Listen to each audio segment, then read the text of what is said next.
Boracay nun. Tapos, doon ata kayo na-engage nun. Diba? Tapos, binidjob niyo pa ako nung parang nakalimutan. Parang, pero since then, parang it's in the back of our minds na parang di namin priority na maging like kasal ganun or yung last name niya mami papalit na. Pero like since 2025 na and sabi nga nung Chris, it's the perfect time na para makasali si mami sa yun. Kasi siya nga lang yung hindi text. Para makasali na ako, yay! So, ever since bata naman ako, nakita ko rin yung like dynamic rin. Kagaya! Pero yung difference nga lang is, meron akong kaaway. Sa Ate Bella, wala pang kaaway bago ako dumating. Pero ngayon, bati naman ata kami. Ata lang.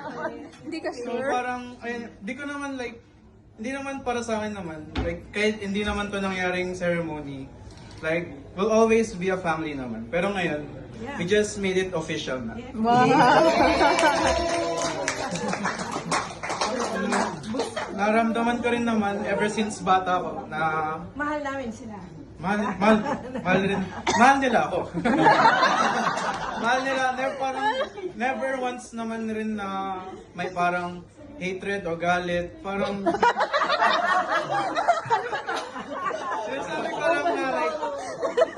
sinasabi ko lang na like, mahal na mahal talaga nila yung kami ni Ate Bella. So, parang I really appreciate that and I'm very grateful na hanggang ngayon matibay pa rin. Day one yun.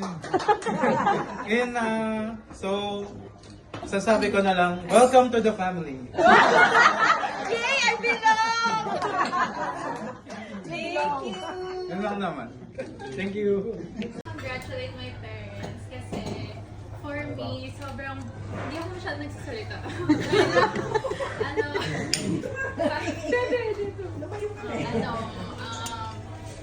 Parang rare moment to witness as a daughter. And syempre, for my brother guys, to witness yung marriage ng parents namin. So, parang in a way, sobrang blessing din for me and for us, for sure, pati kay Waki, na na-witness namin yun today. So, ayun.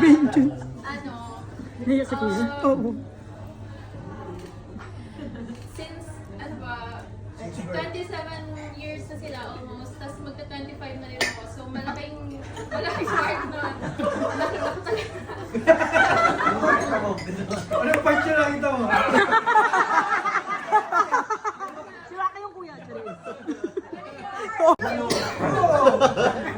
Like yung dynamic nila, and hindi lang talaga ako nagsasalita masyado, pero nakikita ko naman lahat that goes on, lalo na sa day-to-day life, tsaka kung paano yung sa isang household, kung paano nag-work lahat because of the two of them, tsaka so super proud din ako na nangyari itong day na to, and finally tigsan na si Mommy kasi siya na lang yung natitira. Dati kaming dalawa, pero ngayon ako, so ito. So yun lang, super congratulations to my parents. Welcome to the family.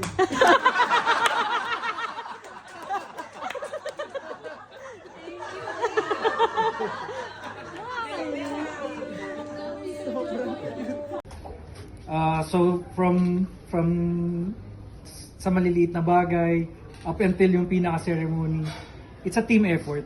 So una siyempre thank you sa pumunta, sa mga hindi na-invite, maliit lang yung yung budget. So and in as much as possible nga intimate, and gusto lang namin talaga maging official na and makuha yung blessing talaga na matagal na rin kasi talagang kulang sa family namin.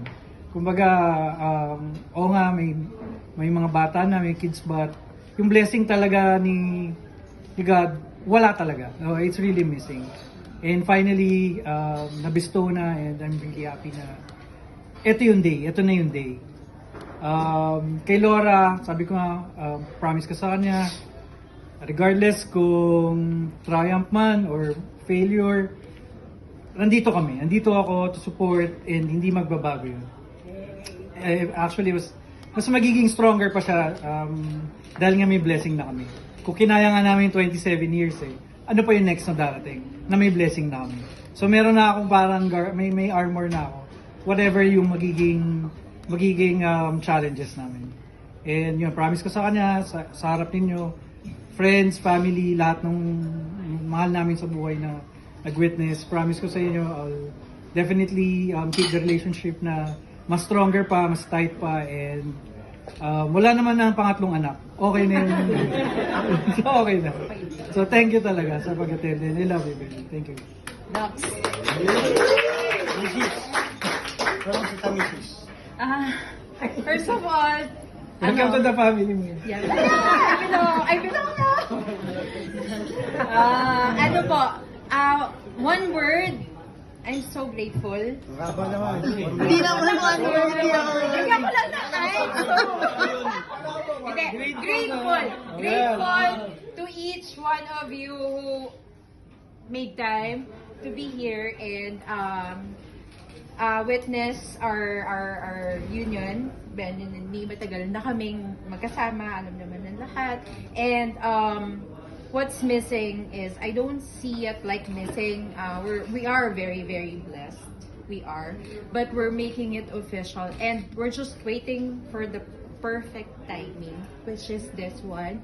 Super funny how this really event turned out because I'm so thankful, Tita Nene, because there was September, we went out with our high school classmate who went home from US, and then they asked us, kailan ba kayo magpapakasal?